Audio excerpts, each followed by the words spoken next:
Welcome to M365 Professional Videos. If you're into use Microsoft 365 productivity, then you're in the right place. In today's video, we're diving into using Microsoft 365 Copilot in communications _ create scripts, where you'll learn key benefit.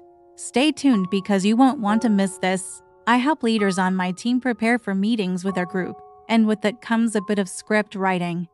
I use Microsoft 365 Copilot and Word to help me write and review using one of my previous scripts.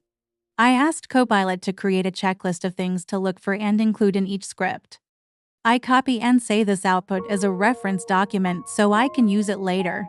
Then in Word, I input a few talking points for our next script. Then I asked Copilot to expand on these bullets using the previous scripting document as a reference for style and tone. It outputs a great first draft, and I can ask Copilot again to judge my new script against the checklist we made earlier, double-checking my work and looking for gaps or errors.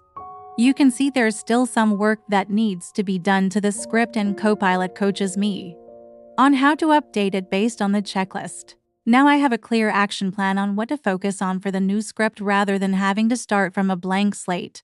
Thank you for watching. We truly appreciate your support. Don't forget to like, comment, and subscribe for more amazing content. See you in the next video.